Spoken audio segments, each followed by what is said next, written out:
Captain, we have them! We've established Transporter Lock, the Star Trek Discovery podcast. Join Ken and Sabriel each week as they explore strange new episodes, seek out new plots and new characters, and boldly go where no podcast has gone before.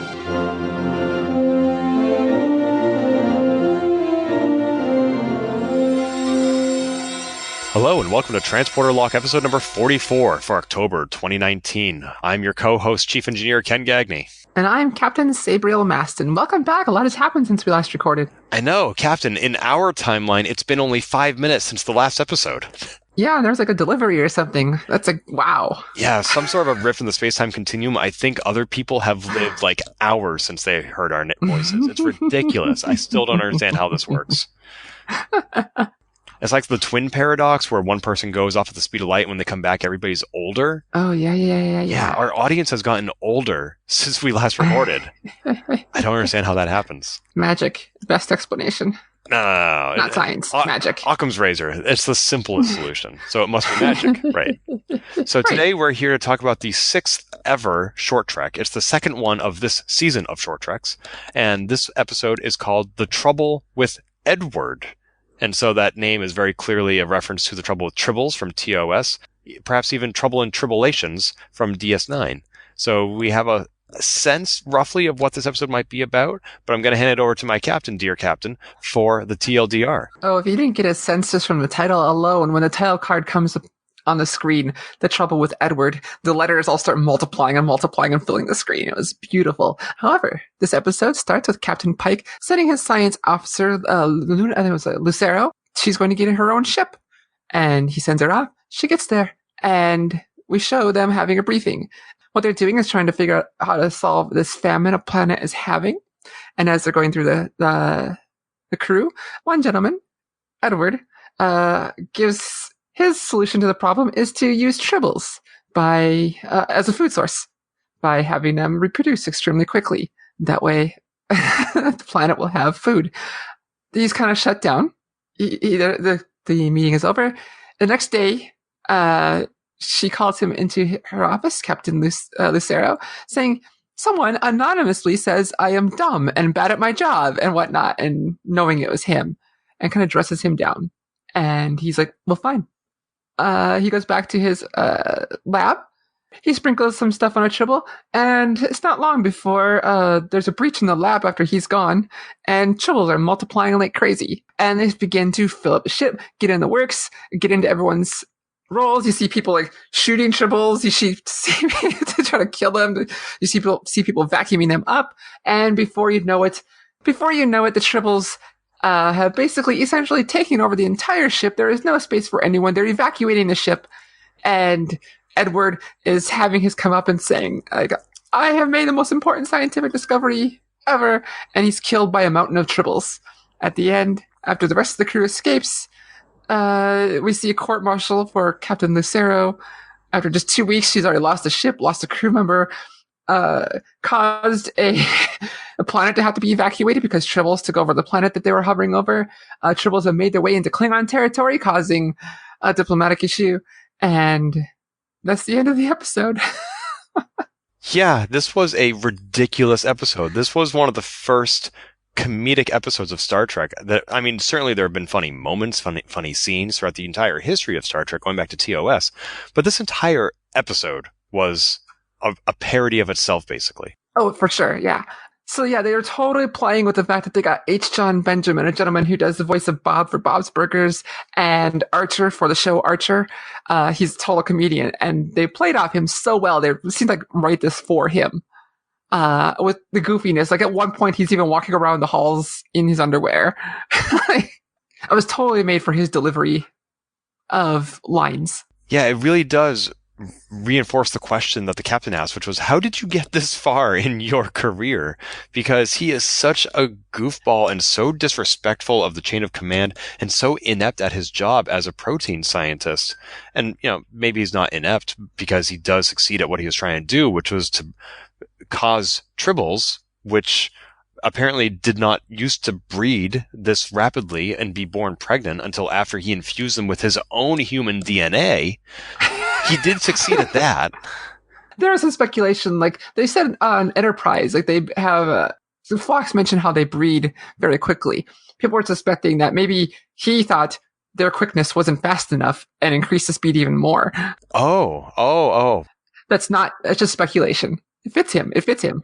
But that would make sense because even when the tribbles were on the original series episode, they didn't breed this quickly. I mean, they were breeding, but there's no way they overran the entire space station or the Enterprise or the Klingon ship or anything like that. Yeah. Oh my god. And the tribbles when they're having babies just launching out of that's hilarious. I know, these projectiles, they're just popping out left and right. And the crew, I mean, they take it so seriously, which they do, but like, it's almost like they have been boarded and they arm everybody with phasers and they go down the hall sweeping left and right, shooting the tribbles like it's a great war. It was, oh my gosh. It was hilarious. Now, we know this all happened over the course of 2 weeks. We don't actually know how quickly the tribbles took over. Oh, I didn't realize it was even that long. I thought this was just like a day or two, but you're right. It did feel like that when you're watching it, but in the court-martial, they said within the span of 2 weeks. That's right. Okay, wow. Yeah, I mean, everybody took this episode very seriously, and it was a serious situation. I mean, when you're going to lose your ship, that's nothing to joke about, but the difference in reaction between the crew and the audience, you and me, just made it all the funnier because they were playing this deadpan. I loved it.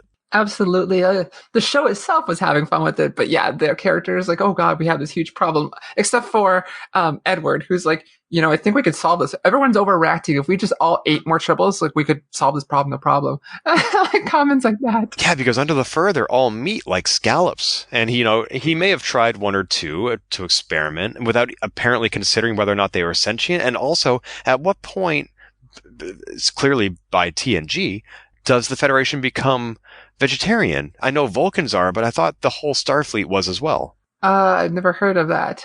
Well, I thought Riker, in one of the first seasons of TNG, said that they had evolved beyond keeping animals captive as a food source. Oh. I mean, it could be replicator, and he clearly makes eggs at some point, too, like fresh eggs, I think. Sure. I mean, replicated meat, I have no problem with that. I mean, that's like the Impossible Burgers that we have today. I never thought about the eggs, though. I wonder if the eggs are replicated. That's interesting. Yeah. And we have Cisco's on Earth, I'm sure, is serving real food, too. Oh, gosh. I didn't even think of that. So you're saying that the Federation is not vegetarian, because I expected the crew of this scientific vessel to find it objectionable that he was suggesting having animals for food in the first place. And their only objection was that they didn't know whether or not the tribbles were sentient. And even that didn't seem to faze Edward, which it clearly should have. Yeah, I don't remember this vegetarian, vegan possibility at all. Maybe they're like, it never occurred to me. Level 5 Shadowtarians or Fruitarians or whatever. So. By vegetarian. I mean, you couldn't enforce that on an entire federation of hundreds of planets. No, you're right. You shouldn't enforce it. You're right. That's not. I don't mean it's a law or regulation, but just common. Yeah, like clearly humanity has evolved to a certain point. Like that. Like in TNG, we never saw internal conflict among the crew. For one reason, that's because that's the way Roddenberry wrote it. But also, we would like to think that humanity has evolved to the point where we can actually get along with each other, and that's why so many different planets are able to blend into this federation and coexist. And so I would hope that by hundreds of years from now, we realize the terrible impact on other living creatures and on our own environment that a non-vegetarian diet has. And, full disclosure, I'm vegetarian, but I don't enforce it on other people. I just hope that they will come to it on their own, kind of like I thought the Federation had. I'll have to go back and research that. I have nothing to add to that. I loved, there was a moment where they did a cutaway right after the Tribble started producing. They had a very TOS musical little happy jaunt, and then it immediately turned into a song, a Johnny Appleseed song. But the cutaway, the little cue, was totally like the happy-go-lucky, someone just said something funny thing they used to do in TOS. Yes, I picked up on that too. I love that. And the Johnny Appleseed song, I thought was very out of character for Star Trek. I loved it in this episode. And it had a special resonance for me because I have the same hometown as Johnny Appleseed. He was a real person. And so I had actually never heard that song before. And now I really want to go reconnect with this part of my heritage that I apparently overlooked. People noticed. I didn't catch it in my viewing. People noticed, and I saw it the second viewing, that they noticed a TOS version of the Next Generation Scant uniform in the background of this episode. The Scant being basically the dress uniform, not dress fancy uniform, just dress version of the uniform. Kind of like, I remember seeing it in the encounter at Farpoint when they're planning to do the saucer separation. There were people running around in those outfits. Yeah. Here it was in the background when Pike is walking Lucero to the transporter room. Someone in the background is wearing a blue Scant. Oh, interesting. Oh, and fun fact, I mean, Pike shows up in the first minute or two of this episode. He's the only previously established character in this entire episode. Everybody else is brand new to Star Trek. Yeah. Oh, we saw a Trill. I was wondering if that was a Trill, one of the scientists sitting around the round table, right? I couldn't quite tell. I didn't stop to count the spots, but I was hoping it might be. Yeah. Okay, I'm not gonna say anymore. Why? Why not? What? Nope, I'm not gonna say anymore. So. Will you tell me after the show? No. What? You're not even gonna tell me what you're not gonna tell me? Correct. I don't know how this works, but okay. For reasons it will become apparent. But no, this episode was so much fun. Even if it was totally ridiculous. And the fact that they seeded that this is how Tribbles start bugging the Klingons, and so Klingons have their great war with the Tribbles a few years later. Yeah, I remember reading in a Star Trek comic, there were a whole bunch of theories. I think the DS9 crew was sitting around a table without Worf, and they're just like, why do you think Klingons and Tribbles don't get along? And they all share their theories like, well, I heard this. And one of the theories, there was a war, and the way the Klingons won was by building a giant Tribble, kind of like a Trojan horse, and hiding in it, and riding it into like the Tribble base camp, and then bursting out of it. And it was hilarious. But yeah, apparently this is the time and place in which Tribbles and Klingons first encountered each other. Yeah, or at least dramatically. Right. So yeah, do you have any more on this episode you want to bring up? Only your favorite part. Oh gosh. I mean, my favorite scenes were the ones with, I think it's Jon Benjamin. His delivery. I mean, I could totally hear the character of Archer doing these things, or the way he's nonchalantly just leaning against in the mess hall. He's leaning against the wall. It's like, so we got a new boss, man. Yeah. She sucks, doesn't she? Crew doesn't like her. And the guy's just like, yeah, sure.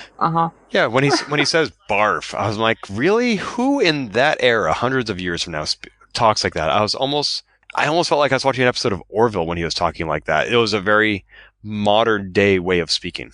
It was. To me, it didn't take me out of the episode because the episode was already ridiculous as it is, and it totally made me feel like I'm just watching an episode of Archer. Or like, yeah, I mean, the entire episode was out of character for Star Trek, and I enjoyed it. And so anything that they wanted to do that was different from the norm in there, within the smaller context of this episode, made perfect sense to me. But it did. I was like, oh, so that's what they're doing here. I got it. this to me, it was like, this may not necessarily be normal Star Trek, but this is totally H. Jon Benjamin. Right. Now, see, I've never seen Archer or Bob's Burgers or any of that other stuff, so I didn't know until we started recording this episode that was his filmography. Aha. So I watched the trailer for this. I was like, oh my God. And like, was that Archer? And I looked it up. Like, that was Archer. I've never actually seen what the guy looks like. I keep forgetting that there are trailers for short treks. I tend to avoid them because the short treks are so short that they're showing a disproportionately great amount of content. Should we discuss the credits? Yeah. So when I watched this, I usually just turn off the show when the credits start rolling. But when I was looking, I was like, there's a lot of time left compared to normal for credits. And I go to the end and I was rewarded with an amazing treat. You want to tell us what it is? Yeah. So they actually had post-credit sequence that was basically a television commercial for a Tribble breakfast cereal. Two little girls sitting at a breakfast table and a mom pouring out a box of cereal, just like you would in modern day, except the box is bottomless because the Tribbles are breeding as they're being poured out. So they just keep coming. And the kids put entire spoonfuls of furry Tribbles into their mouths. And they're like, delicious. And it was so bizarre because, of course, in this post-currency world, there's no need to sell people things and there's no commercials as far as I would know. And they're definitely not going to be eating Tribbles because Starfleet rejected that notion. And so this commercial, there's no way it can exist in Star Trek canon or Star Trek lore. And yet there it was, and it was bizarre, and I loved it. There was actually, we have seen one commercial in Star Trek before. We'll get back to that in a minute. You mean Quarks? Yeah, Quarks commercial. Yeah, but he's not a post-currency society, and he's not part of. No, but the commercial part. I was just going by. You didn't think we had seen the commercial? I didn't think we'd seen commercials. I want to make sure you knew that we had. Oh, I will remember that. I want to make sure you just knew. Okay, cool. If anyone has forgotten about this moment in Deep Space Nine, just Google Quark commercial and you'll see. Oh, I love how this commercial for the Tribble cereal was totally having one with the episode. I think the mother is like, Tribbles contain more DNA than any other leading brands. That's the building blocks of life.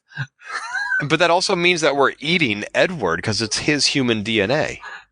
Yep. That's disgusting. That's cannibalism. You can't think we don't know what part of his DNA we're eating. They're totally having fun with it. Saying like Edward. Well, I actually took some screenshots of this. Like when she's talking about it has human DNA. It's like Edward micronutrient currently not approved by Federation Food and Drug Administration. Or they talk about the different flavors of Tribbles, and like you have original, Harry Berry, or new spicy ranch. I mean, even if whether or not it's Tribbles, who wants a spicy ranch breakfast cereal? I know, it's great. I got this little cowboy Tribble picture on it. And then subtitles has fur may represent choking hazard. It is suggested that you shave cereal with Edward brand Tribble razor included in Tribble cereal super salon playset sold separately. I didn't pause to read all the text, but I briefly scanned over and I saw the word razor, and I was like, wait a minute, is that the prize that's at the bottom of the box, which you'll never get to because the Tribbles are replicating? And it goes on, Edward Cereals, LLC, not responsible if Tribbles survive and replicate in digestive tract. Chew thoroughly. Oh, that's disgusting. I'm glad I didn't notice that. Oh. It was amazing. This commercial is so absurd. Like I've never seen anything like this in Star Trek. This is meant to be canon. But it's just that the fact that they actually filmed this and had fun with it and released it on an official Star Trek platform, is kind of all sorts of amazing. Yeah, it also means that everything that happened in this episode is canon. Yeah. Do you think that this episode was them experimenting with the format that's going to become Lower Decks? It totally could be a hint to that. It also could be like, hey, it's Jon Benjamin. We got him. Let's do an episode that totally works around his shtick, but also we can have fun with Tribbles and make them, make more story. Yeah, the only downside to this episode was that the captain had that hearing at the end where she had to explain how she had lost so much. And I feel bad for her because none of this was her fault. I felt like she did all the right things. And yet the only defense she could offer was he was an idiot. Oh yeah, at the end when he's having his moment, he's like, I am not dumb. And she's like, I never called you that. You called me that. Nobody won in this episode. We're all losers. No. All right, well, anything else to say about this episode, or shall we wrap it up? Commercial was great. Nope. Tribbles launching babies was amazing. Awesome. So that's it for us for this month. The next short trek is called Ask Not, and it airs November 14th, 2019. So we'll be back sometime next month to continue discussing the short treks of Season 2. If you forget the dates, it's always the second Thursday of the month. Except in this case, where they aired 2 short treks 5 days apart. From now on, it's always the second Thursday of the month. Including December and January. So until then, hit it. If you've enjoyed this episode, please leave a review on iTunes and keep your hailing frequencies open by following us on Twitter @TransporterLock or subscribing to our podcast and email newsletter at transporterlock.com.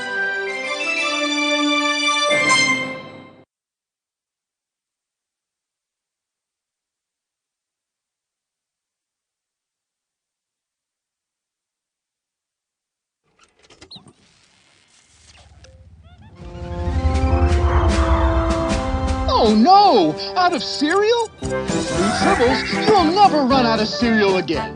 Tribbles is the only cereal with self-replication, so the fun never stops, and neither do the Tribbles. There's a prize at the bottom of each box. Not that you'll ever get to the bottom.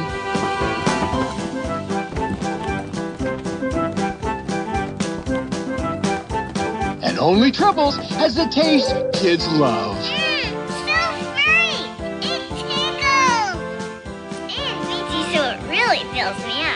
Parents love that tribbles are packed with 18 essential vitamins and minerals. And Edward. Tribbles contain more human DNA than any other living brands. That's the building blocks of life. Override your replicator safety protocols and set it for Tribbles. Original, Peri Berry, and new Spicy Ranch. When your tummy needs a nibble or a bowl of